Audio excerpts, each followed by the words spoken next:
O Dia Nacional de Zumbi e da Consciência Negra, 20 de novembro, é um marco de luta e resistência do povo negro. Hoje, estamos aqui na escola para cobrir o evento de Roda Vida, onde serão discutidas essas questões e que apresenta como tema África, História, Ciência e Cultura. Eu sou José Guilherme e este é o Cooperi UOL. Para tratar sobre a resistência do povo negro no Brasil, é preciso, antes de tudo, entender como essa população integra a formação histórica nacional. Não é mesmo, professora? É isso mesmo, José. A gente está falando, de uma parcela da população significativa desde a chegada.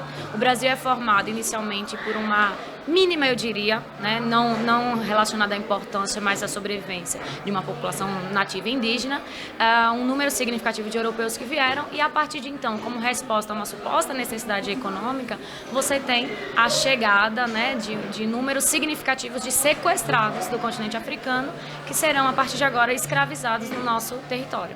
Essa escravização ela vai historicamente sendo somada ao processo estrutural nacional a partir de um conjunto de leis, e leis essas que segregam significativamente a população negra no Brasil, onde a abolição em 1888 não vai ser significativa como forma de inserção dessa população.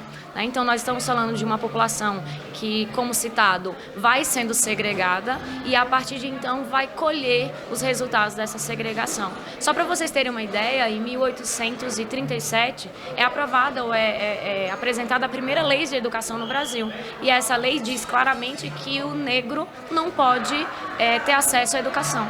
Ele não está dizendo escravizado, ele está dizendo negro, E todos nós sabemos a importância da educação para a consolidação do processo de formação do indivíduo, para a melhoria da condição de vida desse indivíduo e para a produtividade desse indivíduo. Então é dessa população que a gente está falando, que foi sequestrada, que foi escravizada e que foi mantida distante de qualquer processo de direito efetivamente. E é essa população que vai lutar agora pelos seus direitos. Qual a importância de tratarmos a luta antirracista de maneira interdisciplinar, ou seja, misturando história, ciência e cultura? Inicialmente, a gente precisa pensar que a interdisciplinaridade é tratar um tema através de várias perspectivas. Então, a gente escolhe um tema e vamos trabalhar a ciência, a história, a cultura, as manifestações culturais deste tema. Então, a gente está falando aqui da consciência negra, do povo afro-brasileiro. Então, a gente vai entender o povo negro de uma forma multidimensional. É um povo que tem sua cultura, um povo que tem a sua educação, um povo que tem suas matrizes religiosas. Então, a gente está humanizando o sujeito negro, buscando ir de encontro com o racismo estrutural, como trata Silvio de Almeida, que diz que o racismo estrutural é a naturalização da subalternidade do sujeito negro. Então, quando a gente desnaturaliza as opressões e os sentimentos, as ações racistas, nós estamos lutando contra o racismo. Nesse contexto, qual a importância ainda de que, mesmo no século XXI, haja uma data como essa, Dia da Consciência Negra? Essa data ela se torna importante quando a gente faz um perfil da sociedade brasileira. Quando a gente analisa quem está nas posições de poder, a gente percebe que forma-se um bloco branco. E quando a gente faz uma análise de quem ocupa as penitenciárias, quem ocupa as favelas, quem ocupa os bairros que não tem saneamento básico, quem está sujeito, por exemplo, está morando mais próximo dos lixões, que é o racismo ambiental, a gente observa que são as pessoas negras. Então, como diz Zezé Mota, se a gente consegue identificar onde vivem as pessoas brancas e onde vivem as pessoas negras, existe a apartheid social.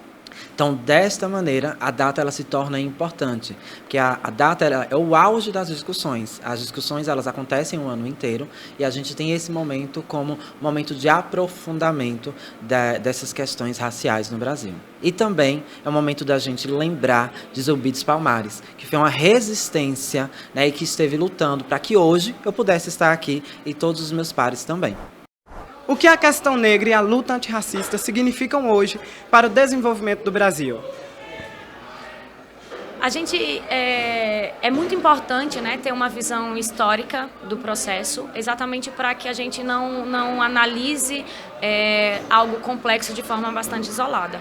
A gente está falando daqueles que foram, mais uma vez citando, né, sequestrados e cerceados no processo de construção social e, a partir de então, compõe a grande maioria da população brasileira. Mais de 50%, salvo engano, 56% da população brasileira é negra, né? Então, nós estamos falando de um país formado por essa população que teve seus direitos, né, teve os seus direitos negados até então. E pensar num país que busca o progresso, deixando de lado a necessidade da reparação em relação a todo esse histórico de informação, é quase que eu não diria nem utopia, porque utopia fica muito bonito, né?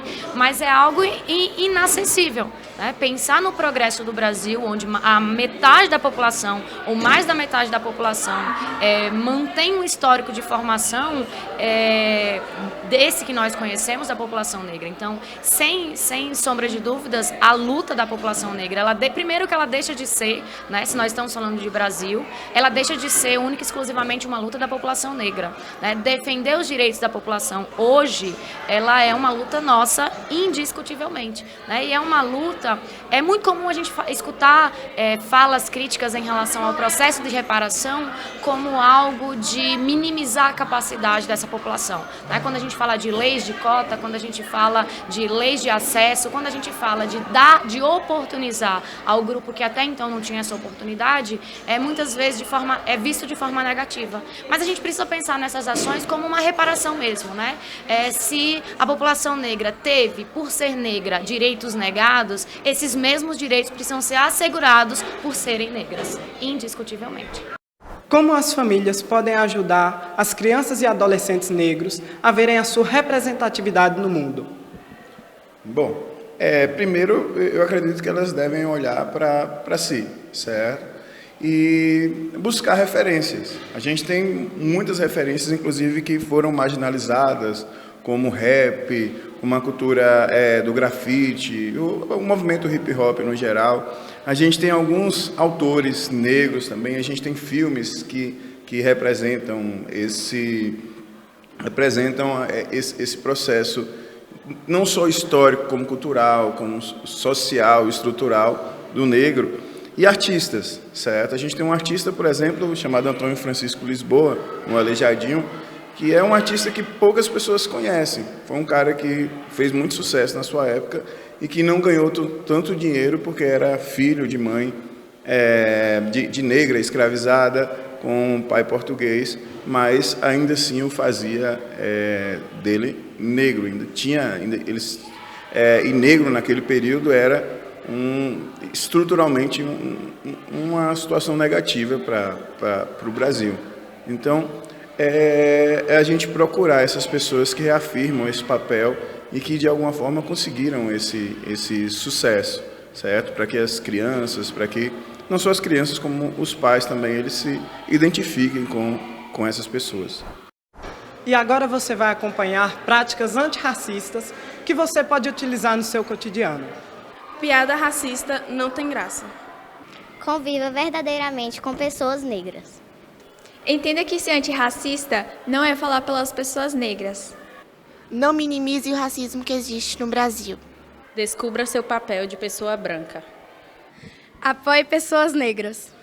Busque mais conhecimento por esse tema. Espalhe a necessidade de usar práticas antirracistas. Denuncie o racismo. Agora é o momento de você compartilhar com todas as pessoas esse vídeo e mostrar a importância de combater diariamente o racismo. Deixe seu like no vídeo e nos siga em todas as redes sociais.